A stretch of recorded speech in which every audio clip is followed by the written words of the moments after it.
नमस्कार।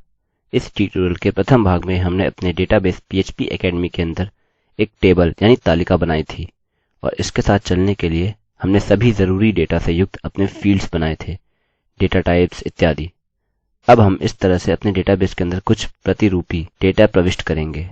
मैं इस इंसर्ट बटन को क्लिक नहीं करूँगा क्योंकि इस बटन को यहाँ क्लिक करने से हमें उपयोग के लिए आसान इंटरफेस मिलता है जिसमें हम फर्स्ट नेम, लास्ट नेम, जन्म तिथि, कैलेंडर फंक्शन का इस्तेमाल करते हुए यहाँ टाइप कर सकते हैं। आप देख सकते हैं कि यह अभी ऊपर आ गया है और हम अपना जेंडर भी यहाँ एंटर कर सकते हैं।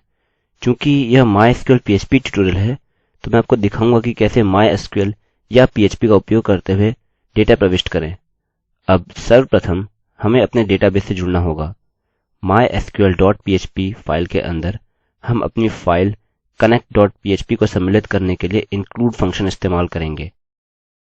अब अगर यह उसी डायरेक्टरी में नहीं है, आप जानते हैं कि आप सब डायरेक्टरी और फिर कनेक्ट लिख सकते हैं। कृपया इसे स्पष्ट रूप से बताएं। यदि आप पेज का निष्पादन नहीं चाहते हैं, यदि आप रेस्ट ऑफ द पेज का निष्पादन यहाँ नहीं चाहते हैं, आप रिक्वायर फंक्शन का उपयोग कर सकते हैं। रिक्वायर फंक्शन पेज को खत्म कर देता है यदि यह यहाँ से आगे नहीं मिलता है। इंक्लूड इसको सम्मिलित करेगा और फिर यह एको करने के लिए जारी रहेगा या बाकी के पेज को रन करते हुए आगे बढ़ेगा। यदि आप रिक्वायर फंक्शन इस्तेमाल करते हैं तो यह असल में खत्म कर देगा यदि यह सम्मिलित नहीं हो सका। अतः मैं लिखूंगा कि require connect.php केवल यह कहने के लिए कि यदि आप डेटाबेस से नहीं जुड़ पा रहे हैं, बाकी पेज व्यर्थ है, हमें ढेर सारी व्यर्थ वस्तु पेज पर मिलेगी। अच्छा, अतः यदि require connect.php और connect.php के अंदर हमें चाहिए कि अपने PHP MySQL फंक्शंस प्रारंभ करें। सबसे पहले आपको जानने की ज़रूरत है, हम अपने connect नामक वेरिएबल से शुरू करेंगे और यह mysql_connect फंक्शन इस्तेमाल करेगा। यह पहला फंक्शन है जिसे आपको सीखने की ज़रूरत है। यह बहुत ही ज़रूरी फंक्शन है जो आपको आपके डेटाबेस MySQL से जुड़ने में समर्थ बनाता है। यह 3 पैरामीटर्स लेता है। यहाँ पर पहला खुद वेब सर्वर है, वेब सर्वर का एड्रेस। मैं इस समय अपना कंप्यूटर एक लोकल वेब सर्वर के साथ मेरे लोकल होस्ट के साथ उपयोग कर रहा हूँ। यह इस तरह से भी लिखा जा सकता है 127.0.0.1। यदि आपकी इच्छा लोकल होस्ट के एवजी की है, मैं व्यक्तिगत रूप से लोकल होस्ट टाइप करना पसंद करता हूँ। अब मैं मुझे दिया हुआ मान्य यूजरनेम और पासवर्ड इस्तेमाल करूँगा। यह रूट है। मेरा पासवर्ड अस्तित्व नहीं रखता क्योंकि मेरे पास पासवर्ड नहीं है। हमने अपना संपर्क बना लिया है, किंतु क्या होगा यदि यह संपर्क ठीक से ना आरंभ करें। इसके बाद हम क्या कर सकते हैं कि और डाई लिख सकते हैं और कोष्ठकों के अंदर हम एक एरर सूचना बता सकते हैं, उदाहरणस्वरूप कनेक्शन फेल्ड।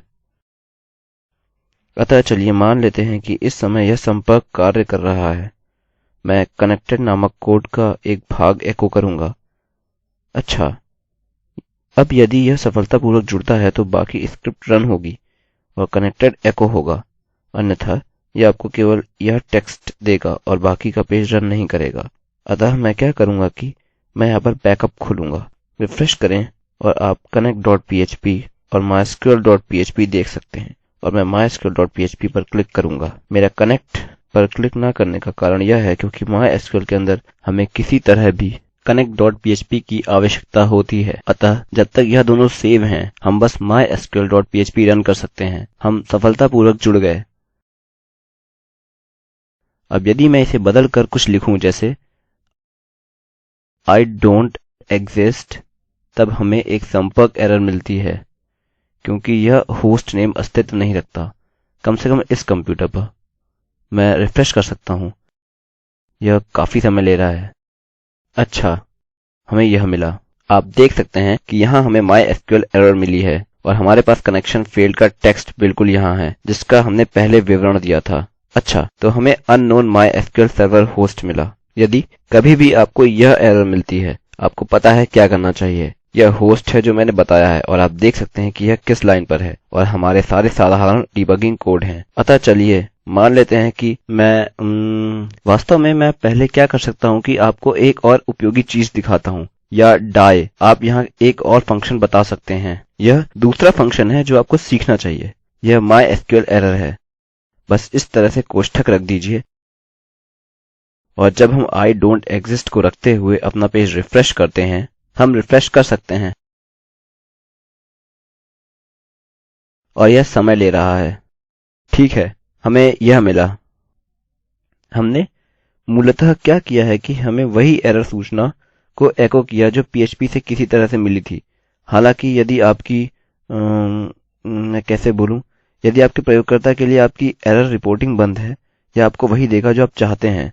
अब हम यह प्रयोगकर्ता के लिए एको नहीं कर रहे हैं। चलिए हम यहाँ ऊपर जाते हैं और लिखते हैं एरर रिपोर्टिंग।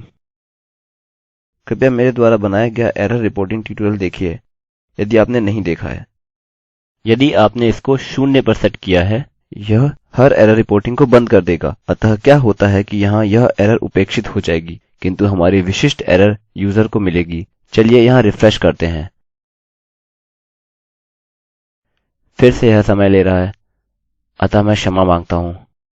आपको यह मिला। हम अब कह सकते हैं कि हमें हमारी विशिष्ट एरर मिल गई है। ठीक है,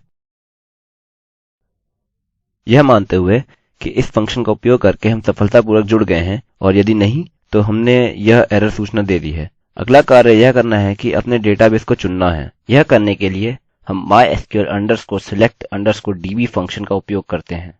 यह ठीक एक पैरामीटर लेता है और वह आपके डेटाबेस का नाम है। अतः हम php my admin पर फिर से क्लिक करते हैं।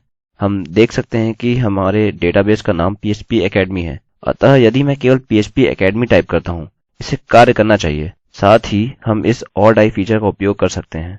or die फंक्शन का इस्तेमाल करते हुए हम mysql error बता सकते हैं यदि यह नहीं दिखता है या इस तरह कुछ भी।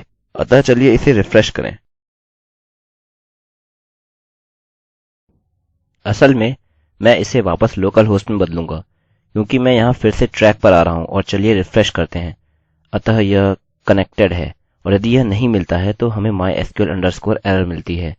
चलिए यह जाँचें I don't exist और रिफ्रेश करें, और unknown database I don't exist। यह सही कार्य कर रहा है। इस प्रकार की एरर्स होना काफी लाभदायक है, और फिर हमें यूजर्स प्राप्त हो सकते हैं वापस रिपोर्ट करने के लिए यदि वे नहीं हैं। अतः यह यहाँ php academy है।